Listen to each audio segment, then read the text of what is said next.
Welcome in everyone to the 2023 NCAA Baseball Regional Preview. Today we're going to be looking at the bracket, also giving our predictions for region by region, and we'll go all the way to the Super Regionals. And then after that, we will have another show looking at the College World Series field. So on Memorial Day, we had this selection show. We definitely now know the bracket. The field of 64 is here, and the road to Omaha starts now. So what we're going to be doing here, we're going to be using the d1baseball.com bracket challenge. Like I said at the start, we're going to be going region by region, selecting the winners and also doing the runner-ups as well. So it's going to be more prediction based, but also we will do a little bit of previewing as we go on here. So we have our top 8 seeds, we have our top 16 seeds, so we know each host site, and then we'll also look at some sneaky teams that could potentially be an Ole Miss of last year. As you remember, Ole Miss was the last team in, and they were the last team out, being the national champs. So we will definitely do those 3 things. So let's get right into it. We will start with the number 1 overall seed in the bracket, and that is Wake Forest Demon Deacons in the Winston-Salem bracket. So let's go there first, and we'll go all the way down. We'll definitely start with this side, and then we'll go on to the other side of the bracket. So this will get underway on June 2nd, go all the way to June 5th. So let's get right into the Winston-Salem bracket. So in the Winston-Salem region, you have obviously the number 1 overall seed, Wake Forest. You have the 4 seed, George Mason, who won their respective conference. Number 3 seed, Northeastern, and number 2 seed is Maryland. So all in all, I think that this is set up for Wake Forest to win this regional. I do think that really the only team out of these 4 that I could see give Wake Forest a run is Maryland. I think that Maryland has an offense. They won the Big Ten championship against Iowa. They're a very formidable team. Maryland, a couple of years ago, if you remember, they were a regional host themselves. So Maryland, as of late, has been a really sneaky team that could come up on you. But I just don't really see it here. I think that Wake Forest ultimately will win this regional with Maryland being the runner-up. Like I said, I think that Maryland, don't get me wrong, has the offense. I think that they could definitely push Wake Forest, especially their bullpen, but Wake Forest has one of the best pitching staffs in the country, if not the best. Wake Forest, by far, has been one of the best teams in college baseball. They've just been so complete. And we know every year that this happens, the number 1 overall seed doesn't make it to Omaha and win the national title. We saw last year, Tennessee, they were the number 1 overall seed and got knocked out by Notre Dame in the Super Regionals, but I just don't really see that there. I do think that Maryland could get a close, but I think that Wake Forest is going to cruise through this regional. So I have the Demon Deacons moving on. We have Wake Forest, their regional pair up with the Tuscaloosa regional. If you ask me, honestly, I think that Alabama got a little bit gypped here. I had them either number 12 seed, number 13 seed. I think that they were too high. Number 16 seed, but they still come in here with everything that's been going on, especially with their head coach and debacle. This Alabama team is playing a good brand of baseball. They made a little bit deep of a run in the SEC tournament before getting bounced by Vanderbilt. But in the Tuscaloosa Regional, you have also number 4, Nicholls State. They were the Southland Conference tournament champs. You have Troy. They got an automatic qualifying bid from the Sun Belt. And then Boston College. Boston College, I remember for pretty much quite some time that they were slotted in as a regional host, but the selection committee decided not to give the nod to Alabama. So I think that Nicholls is definitely a dangerous 4 seed. They have really been one of the more complete teams in the Southland Conference as well. Troy, coming from the Sun Belt, you're always going to get your best. I think that the Sun Belt is by far, if we're not looking at the power conferences, the Sun Belt was definitely one of the better, tier 2 conferences in college baseball as well. Boston College, I think, is a scary 2 seed. So this is not an easy regional for Alabama. I think that Boston College could definitely get this regional into Game 7 with their offensive firepower. But in the end, I'm still going to go chalk. I think that Alabama will win the regional, and I'm going to have Boston College be the runner-up. So I do think that Nicholls could really give Alabama some troubles. They got a guy, Jacob Mayers. He has over, I think it was like a 1.96 ERA. So Nicholls definitely has the arm talent after that. But after him, their bullpen gets a little bit suspect. So I think that Alabama will cruise just fine. I think that this is going to be one of those regionals where we look back and it's going to be a Game 7 that really decides the winner of this regional. But in the end, I got to go with Alabama, and they're going to meet up with Wake Forest. So let's move on now down to the bracket, continue on the left side. And we have the Coral Gables regional. And this is where we see Miami. Miami is also, they were the number 9 national seed as well. So they were just one spot away from hosting both the regional and the super regional. So Miami's the 1. Maine is the 4, and the 4 seeds that you see all throughout here, they have won their respective conference tournaments. We see another Sun Belt team, Louisiana. Louisiana is definitely, they were one of those teams on the bubble as well. If you're watching this selection show, it was between some teams, Kansas State, Oklahoma, Arizona, USC, Arizona State as well, and also Louisiana. But the Raging Cajuns do get in. They're going to be traveling east to face off against Miami. And then you have 2 seed Texas. Texas was also in the running throughout the season for a regional host, but they got the sweep after West Virginia. You were feeling really good about themselves, but then they go on to the Big 12 tournament, and they go 0-2, performingly losing to Kansas State to knock them out in Arlington. So this is not an easy regional for Miami. I know that Miami has definitely been one of the more consistent teams in the ACC. ACC, from really not really top to bottom, it hasn't been that good of a conference. But if you look, it's, you got Clemson at the top, you got Miami, you obviously have Wake Forest. We saw Boston College a couple of minutes ago as well. So this Miami team is a really good baseball club. I think that Louisiana could give Texas some troubles. I could also see Texas, if they can play to their potential, this could be another regional that can go deep. But I'm going to continue to go with my chalk here. I think that Miami outlasts Texas, and Texas ultimately will be the runner-up in this regional. So now we'll head out west. This is the only West Coast team to host, and that is the number 8 overall national seed, the Stanford Cardinal. 4 seed San Jose State, 3 seed Cal State Fullerton. So we have 3 West Coast teams. Then you have number 2 seed Texas A&M. And A&M is playing real hot baseball as well. And Stanford, look at the Pac-12. The Pac-12, usually when you look at it, it's a really good conference. But this year, it hasn't been the conference that we really talked about. Oregon State is in the field, but it's not the Oregon State that we're used to. USC, Arizona, and all those other schools are on the bubble as well. And then Washington, the other team in the field, is pretty good as well. So the way that Texas A&M has been playing is definitely eye-opening, especially the way that they've been playing in the SEC tournament and down the stretch, getting those series victories against Mississippi State. I know that Mississippi State wasn't really one of the best teams in the SEC, but the SEC, every weekend, every team can beat you. So I'm going to go for first upset here. I know that Stanford has the home field advantage. It's a rough travel for Texas A&M, but Texas A&M was the Omaha team last year. They're starting to play like it as well. They got some really good hitters. They got Hunter Haas at the top, Jack Moss in the middle, and then they got Jace Lovelet as well, who is just raking the baseball right now. And their pitching staff is also coming to fruition as well. So I think that they're going to give Stanford some problems. And Stanford always seems to struggle. They struggled last year against Texas State in that regional. I'm going to go with Texas A&M. Pulling off the upset here, I think that we see our first national seed go down, and Stanford will be the runner-up. So give me the Aggies on this one. So now we go on to the Baton Rouge regional in the Bayou here down for this regional. We have number 1 seed LSU, number 4 seed Tulane. Tulane is definitely a nice story to see. They are 19-40. Yes, they have 40 losses on the season, but they are in the tournament. They won the American Athletic Conference Championship against ECU. And then we also have number 3 seed Sam Houston State. And now Sam Houston State convincingly won the WAC against Utah Valley. They put up 21 runs against Utah Valley. Utah Valley was a favorite going into that conference tournament, but Sam Houston State is a ball club that can rake, and they're definitely going to be a scary 3 seed in this regional. And then we also have 2 seed Oregon State. Like I mentioned, this is not the Oregon State team that we're used to seeing being so dominant. Now that they have to return to Baton Rouge, we saw LSU go to Corvallis a couple of years back.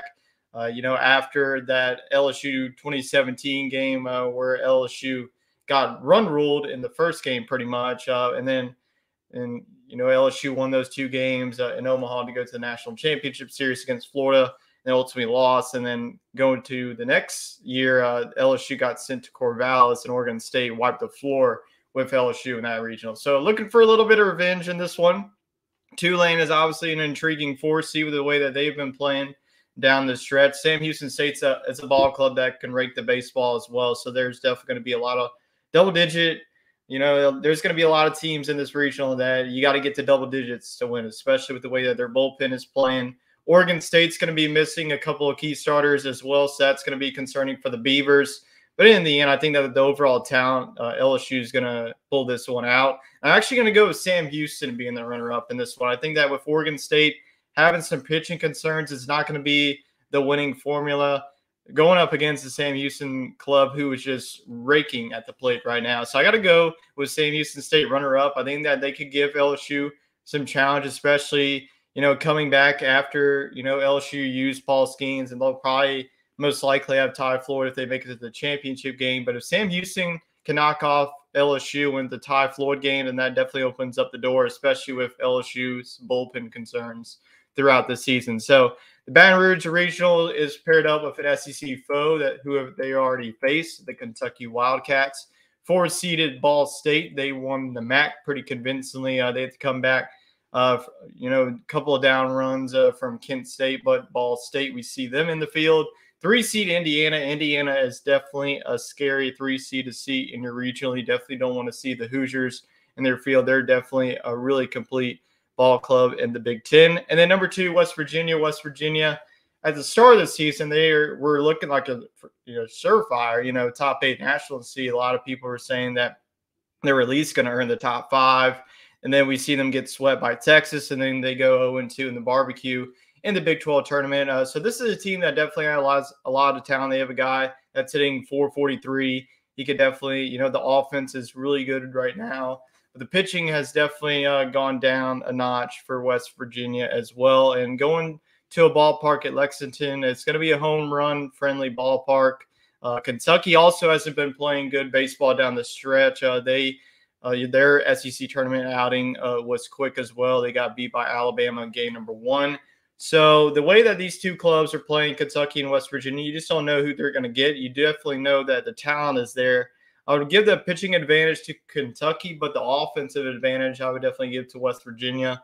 And I'm going to go with West Virginia. I think that West Virginia, I know it hasn't been playing good brand of baseball, but whenever they play up to their potential, they're one of the best teams in America. So I think that West Virginia, the Mountaineers, go on the road. Even if they're sleeping in the dorms this week, I'm going to go with West Virginia, but I'm going to go with Kentucky as the runner-up. So we don't see an all-SEC super regional there. We have LSU, West Virginia, in a rematch we saw in the gridiron a couple of years ago. So now we have another SEC team in the field. Auburn, the Tigers, have been one of the hottest teams, not only in the SEC, but in the country as well. We see 4-seed Penn get into the field, 3-seeded Samford. Samford is always a sneaky ball club. They just completely destroyed Wofford in the SoCon Tournament Championship. And then we also have 2-seed Southern Miss. We know about Southern Miss, how really good potential they are. They're led by their pitching staff, Tanner Hall. They did lose Hurston Waldrop, but they haven't really missed a beat after that. They are a really good baseball team. They are very scary. I think that this is going to come down to 7 games. I think Auburn's going to be tested by Southern Miss, but in the end, I got to go with Auburn. This is definitely a tough pick. I'm really high on the Southern Miss team, but there's just something about Auburn that I've really been liking. I think that baseball is a game of momentum. Whoever's playing hot in Auburn. I know that they didn't look good against Alabama in the last SEC tournament, but I think that they're going to turn up a notch, playing at their own park in front of all their fans. I think that's definitely going to fuel them to a regional championship, and I think that Southern Miss is going to fall just short. Clemson is one of the hottest teams in the country, and they're the number 4 national seed. They also have 4-seed Lipscomb, 3-seed Charlotte, 2-seed Tennessee. Now, Clemson did not get off easy here. I think that you could by far say that Tennessee is one of the best 2 seeds in the field, and Charlotte is one of the best 3 seeds in the field as well. Lipscomb is always a pesky bunch. In the midweek, you don't want to face them. In the regionals, you don't want to face them as well. So I think that Clemson, they won the ACC tournament. They won 16 games in a row, so that's definitely tough to do in a sport like this. So it's definitely tough to pick against them. I might be showing a little bit of SEC bias here. I don't know. But there's just something about this Tennessee team that has some unfinished business. I know the SEC tournament Didn't go well for them, but they did run into a hot Texas A&M team that's playing well down the stretch. But I just feel like Tennessee's pitching in this park is what's going to lead them. Clemson, if you look at their field dimensions, this is definitely a hitters-friendly park. So that, might lead into the advantage of Clemson, but Tennessee definitely has some hitters that can rake out of the ballpark as well. You got guys like Zane Denon. I can go on and on. Mal Ohuna as well. So, but I just feel like Tennessee's pitching is built for the postseason. You got Chase Dollander, you got Burns, you got Beam as well. So I think that the way that Clemson is playing, their red-hot baseball team, don't get me wrong, it's definitely going to be hard, but I think that this is going to be one of the tougher regionals for one of our national seeds. I think that Tennessee goes on the road and gets it done, and Clemson is going to be the runner-up in their own regional. So we have one side of the bracket done. We'll finish up the second part of our bracket now. We have the Gainesville regional. Florida is the number 2 overall national seed. They have Florida A&M. They're the 4 seed. They won the SWAC championship. 3 seed Texas Tech. They made a deep run to really solidify their spot in the NCAA tournament. They've looked really good down the stretch. And then UConn is always a sneaky team. They didn't end up winning the Big East tournament. Xavier ended up stealing that bid as well. So I think that this is pretty easy to me. I think that Florida is one of the complete teams in this tournament. I just don't really see any of these other teams really vying for that. But I'm going to go with Texas Tech being the runner-up in this one. I think that UConn has fallen off down the stretch. Texas Tech is starting to play up to their potential. So I think that Texas Tech is going to be the runner-up. And I think that Florida, this is going to be a clean sweep for them. I think that this is going to be one of the regionals that's going to end quickly. And then they're paired up with another SEC foe as well. As we saw the LSU Kentucky regional, we had the Columbia regional, South Carolina. Not many people thought that South Carolina was going to get a bid to host, but they are the 15 overall national seed. They get 4 seed Central Connecticut State. The Blue Devils won their respective conference tournament. 3 seed NC State. NC State was on the bubble once again, and we saw last year they were on the bubble but completely missed out on the tournament. This year we see the Wolfpack back in the field. And we see number 2 seed Campbell. Campbell was also in the discussion for a regional host. They had a really good RPI, had a good strength schedule as well, but got left in the dust. And they will now travel to Columbia. So Campbell, they're going to be a thorn on anyone's side. We saw last year they were a thorn in Tennessee's side a couple of years ago when they went to Mississippi State. They are just a pesky ball club. They can rake, they can pitch, they can do everything well. South Carolina, on the other hand, has been one of those teams. They started out hot in SEC play. They're really the turning point for South Carolina was after that LSU series. Everyone was saying that this was going to be by far one of the best teams in the country. And then they fall off. They lose a lot of SEC games down the stretch. They went 2-9. They went 1-out in the SEC tournament as well. They ended up losing to LSU as well. So I think that this is going to be a very interesting story here. I think that Campbell is going to be pissed off. I'm going to go with Campbell in this one. This is very tough for me. I just don't really like the way that South Carolina is coming into this tournament. They are just not looking very good. I know that they have the offensive fire, especially playing at their home ballpark, but Campbell has been so close of surprising someone. I just feel like this is the year that they're going to do it. So give me the Campbell Camels knocking off South Carolina in their home ballpark and advancing to the Super Regional. Now we go on to the Conway Regional featuring number 1 seed Coastal Carolina. They're the number 10 overall national seed in the tournament. We have 4 seed Rider, and Rider has pulled off some upsets, including Duke, who is also in the region as well. They took 2 out of 3 when those two teams played. We see number 3 seed UNC Wilmington. UNC Wilmington is always a good team in the NCAA tournament. And then we also see number 2 seed Duke. Duke is one of those teams that talking about in the ACC, but Duke is one of those teams that could definitely come into your home ballpark and beat you. But I just don't really see it here. I know that Coastal Carolina, I'm not really looking at the 2 games against Louisiana. They lost both of those games to the Raging Cajuns. They got bounced from the Sun Belt tournament. But I think they're going to be ready to go playing at their home ballpark. I think that Duke is ultimately going to be the runner-up. I just don't really see Rider or UNC Wilmington coming close to both of these teams. I think it's going to be Coastal Carolina or Duke that comes out of this regional. I got to go with the Chanticleers in this one. They're a very historical program, especially in this tournament. They won the national championship in 2016. We could definitely see another tournament run for them. They're one of the best Sun Belt teams And I think that they're definitely one of the best, offensive teams as well. So give me Coastal Carolina winning the Conway Regional. So now we go on to Charlottesville, Virginia. We see the Cavaliers, the number 7 overall seed. They get Army, who is once again in the field. This is 5 straight years we have seen the Black Knights in the tournament. We see number 3 seed Oklahoma. Oklahoma last year made it all the way to the NCAA finals, ultimately lost to Ole Miss. This year they were on the bubble. They were like, I don't know if we're going to get into the field or not. And then we see number 2 seed East Carolina. East Carolina coming in with 45 wins on the season. They were the regular season American Athletic Conference champs, but Tulane knocked them off as well. So East Carolina is always one of those teams that you don't want to see in your regional as well. But I just got to go with Virginia. I think that their pitching is going to carry this team. I think that we see the Hoos go on and face Coastal Carolina. And we get a little bit of a rematch. We saw that a couple of years ago in the tournament whenever Coastal Carolina made that run. And then we see Nashville Regional, Vanderbilt, one of the hottest teams in the country as well. They weren't looking so good. And then that Arkansas series completely flipped the script. Then they go to the SEC tournament. They dominated A&M in the SEC tournament championship. We see number 4 seed Eastern Illinois, 3 seed Xavier. Xavier was one of those bid stealers, beating UConn in the Big East tournament. We saw Oregon, the 2 seed. They won the Pac-12 tournament championship. But this is pretty easy. I don't really see anybody beating Vanderbilt the way that they've been playing. Tim Corbin, I don't know. He just has a magic potion. Whenever the calendar flips to May, flips to June, this Vanderbilt team plays like its hair. It's on fire. So Vanderbilt's going to cruise through this regional, and Oregon's going to be the runner-up. So now we have the Stillwater Regional between Oklahoma State, Oral Roberts, the 4 seed, 3 seed Washington, 2 seed Dallas Baptist. Oklahoma State is the 11 overall national seed. And last year's Stillwater Regional was one of the best. We'll see if it's this year. It's a hitters-friendly park.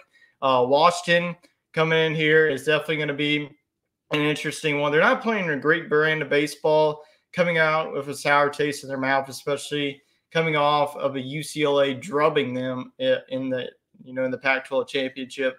And Dallas Baptist as well. They are one of the sneaky teams. Dallas Baptist is another team you don't want to see. And I'm seeing a lot of people have Oral Roberts make a run. Oral Roberts, I could definitely see it from them, especially if they win game 1. I would like them against Washington or Dallas Baptist, but in the end, I'm going to go with Oklahoma State pulling it off, and I'm going to go with DBU being the runner-up as well. I know that those are 2 back-to-back regionals, so chalk, but give me Oklahoma State and what's probably going to be another slugfest at this hitters-friendly ballpark. So now we have our final regional pairing. It's a Terre Haute, the Indiana State. We see this team. We saw Georgia Southern get a bid last season. Their first time hosting. Now we see another first time host, Indiana State. 4 seed Wright State. Every time I see Wright State as a 4 seed, I'm intrigued to pick them. They are a sneaky bunch. We'll see if they can get it done this year. 3 seed North Carolina. We know about North Carolina, of how good of a baseball program they have been historically. And then 2 seed Iowa. Iowa has one of the best pitching staffs in the country. They're led by a Friday night guy who can get up to 100 or even potentially 102 as well. So I haven't really been a fan on Indiana State, so this is going to be one of my regionals where I don't pick the 14 overall national seed. I'm going to go with Iowa and their pitching. I think that any given day, Iowa, I would put their pitching on the mound as well. I think that their offense has been heating up as well. But the runner-up is going to be North Carolina. I think that you see Indiana State get bounced pretty quickly here. I think that North Carolina and Iowa, this is a tough bracket. Got to feel sorry for Indiana State for their first time hosting, getting these really 3 powers in the same regional. But I'm going to go with Iowa pulling off this regional win. And then finally, we have the Fayetteville Regional, number 3 overall national seed, the Arkansas Razorbacks. They have 4 seed Santa Clara. They're going to have to make a lengthy trip over to Fayetteville. And then we see another bubble team that got in the tournament, Arizona. So we see another Pac-12 team in the field. Then we also have the Big 12 tournament champs, TCU. TCU is starting to heat up at the right time like they always do. It seems like if TCU is in the field, then they're going to be a thorn on your side as well. But Arkansas at Baum-Walker Stadium is pretty much unbeatable. I know that TCU and Arizona, they're going to give some fits to each other. But I'm going to go with TCU as a runner-up, but I got to give it to Arkansas in the end. So that's going to be it for our predictions for the 2023 NCAA Baseball Regional Preview. Now that we'll get the games played, and our next time that we'll do this, we'll have our Field of 8 in the College World Series in Omaha.